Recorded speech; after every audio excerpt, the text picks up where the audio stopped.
Esta historia no es apta para personas débiles, ni para quienes creen que las carreteras son solo asfalto y líneas blancas. Para algunos de nosotros se convierten en cicatrices en la memoria, lugares a los que juramos no volver ni en el más oscuro de los pensamientos. Yo tengo mi propia cicatriz, una curva específica en la carretera federal que conecta dos ciudades anónimas y polvorientas. Solía ser mi ruta de trabajo habitual, la conocía de memoria. Cada bache, cada señal descolorida, cada tramo donde la señal del teléfono se perdía en un zumbido de estática. Conducir de noche era parte de la rutina, un baile monótono entre los faros de mi auto y la oscuridad impenetrable del campo. La soledad era mi compañera, y el motor, la única voz que rompía un silencio que se sentía denso, casi líquido. Fue en una de esas noches, con el aire acondicionado soplando un frío artificial y el aroma a café rancio flotando en la cabina, cuando la vi por primera vez. No fue algo repentino, fue una aparición gradual, como una mancha que se materializa en la periferia de la visión. Al acercarme a la curva más cerrada de todo el tramo, una que los locales evitaban después del anochecer por su fama de traicionera, sentí un cambio en el ambiente. La temperatura dentro del auto pareció desplomarse, el vaho empañó el parabrisas por un instante y un escalofrío seco me recorrió la nuca, erizando vellos que no sabía que tenía.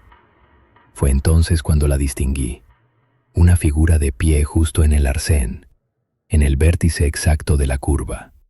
Mi primer pensamiento, lógico y humano, fue que se trataba de un accidente. Alguien necesitaba ayuda.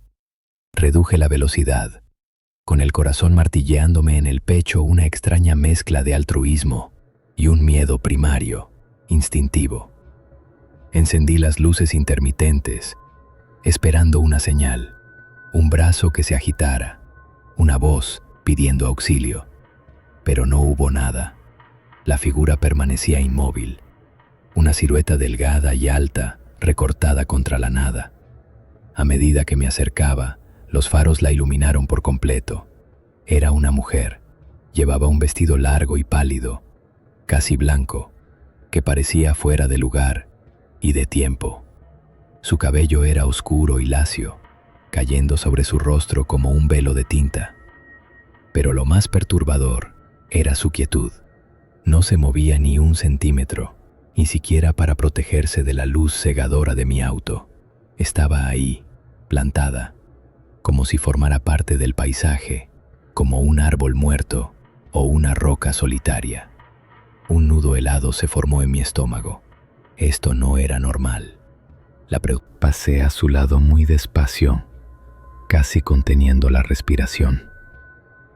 Pude verla de reojo por la ventanilla del copiloto. No pude distinguir sus facciones, ocultas por la cortina de cabello, pero sentí su presencia como una descarga eléctrica, una energía fría y antigua que lo impregnaba todo. No miré atrás. Pisé el acelerador a fondo y no volví a mirar por el retrovisor hasta que la curva fue un recuerdo lejano.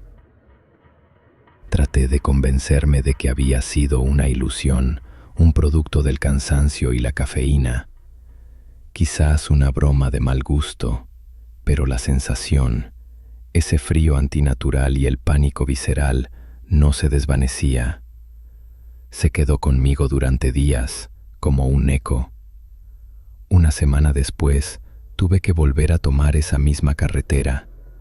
La idea me revolvía el estómago.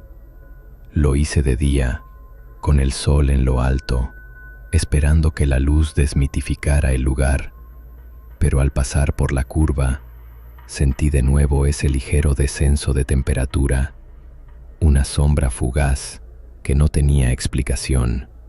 El miedo se confirmó, no había sido mi imaginación. Durante los meses siguientes, mi trabajo me obligó a cruzar por allí varias veces de noche. Cada vez era la misma tortura. La ansiedad comenzaba kilómetros antes, mis manos sudaban, Mi cuerpo se tensaba y cada vez ella estaba allí, en el mismo punto exacto, a veces solo la silueta, otras con una claridad aterradora. Nunca se movía, nunca hacía nada, solo estar. Su presencia era una promesa silenciosa de algo terrible. Me obsesioné. Empecé a buscar información, a preguntar discretamente en las gasolineras y pequeños restaurantes de la carretera. Nadie quería hablar. Me miraban con una mezcla de lástima y advertencia, negando con la cabeza. Solo un viejo empleado de una estación de servicio, un hombre con la piel curtida por el sol y los años, me dijo en un susurro: «No se detenga, joven, nunca se detenga por ella. No es lo que parece. No busca ayuda, busca algo más». Aquellas palabras, en lugar de disuadirme, encendieron una chispa de curiosidad mórbida y peligrosa. Ya no era solo miedo, era un desafío. Necesitaba entender, necesitaba saber qué era esa mujer, por qué estaba allí. Una noche, tomé una decisión que cambiaría mi vida para siempre.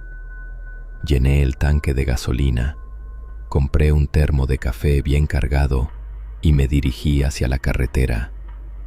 Pero esta vez no iba a pasar. Mi plan era simple, y ahora me doy cuenta de lo estúpido que fue. Me detendría antes de la curva, apagaría el motor y me acercaría a pie.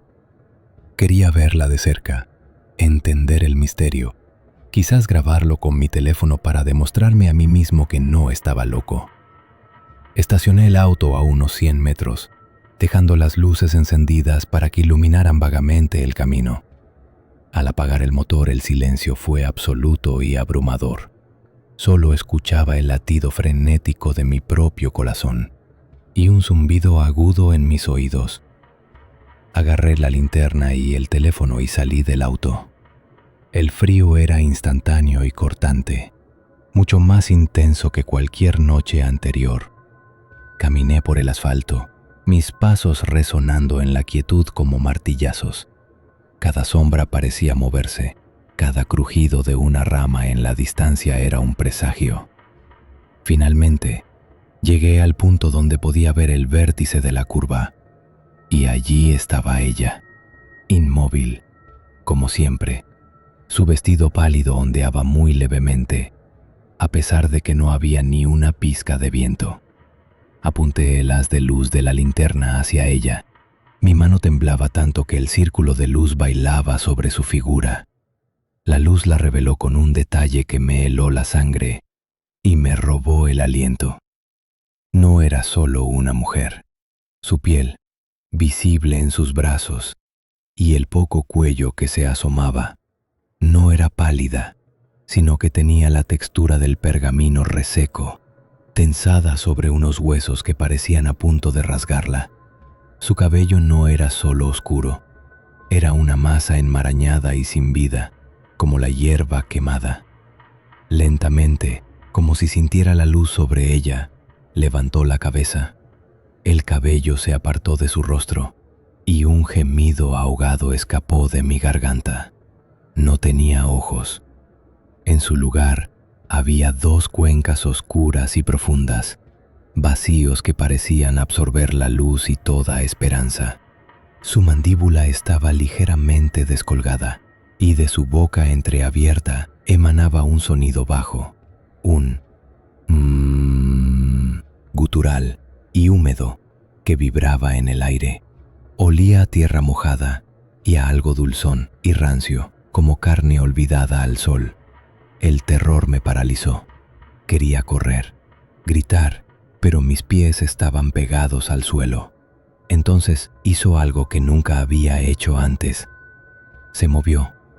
Su cuerpo se sacudió con un crack audible, como el de una rama seca que se quiebra, y dio un paso lento y torpe hacia mí. Luego otro. No caminaba, se arrastraba.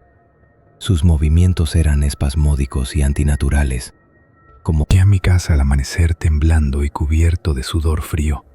Me encerré, revisé cada puerta y cada ventana. Me sentía violado, contaminado por esa presencia. Durante semanas no pude dormir. Las pesadillas eran constantes. Sus cuencas vacías, ese sonido horrible, su movimiento que desafiaba la lógica.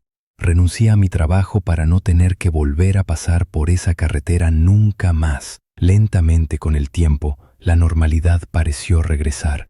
La vida siguió su curso. Me casé, tuve una hija.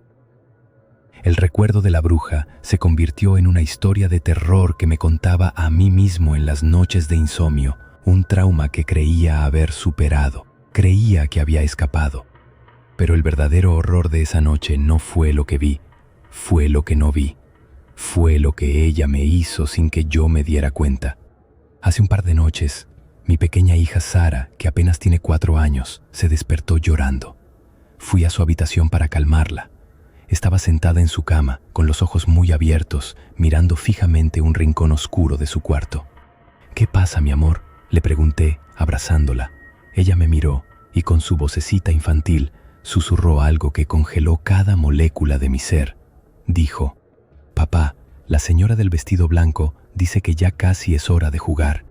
La miré confundido y aterrorizado, y entonces por un fugaz segundo, bajo la tenue luz de la lámpara de noche, los ojos de mi hija dejaron de ser los suyos, se volvieron 2 pozos oscuros, vacíos y profundos. Comprendí la verdad en ese instante. Yo no escapé de la bruja de la curva, ella me dejó ir. Me marcó esa noche y esperó pacientemente a que tuviera algo que ella pudiera llevarse. Ahora vive en las sombras de mi propia casa, susurra en los oídos de mi hija y me observa desde la oscuridad de sus ojos. No busca ayuda en esa carretera. Busca familias.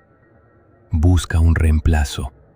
Y ahora sé que ha encontrado el nuestro.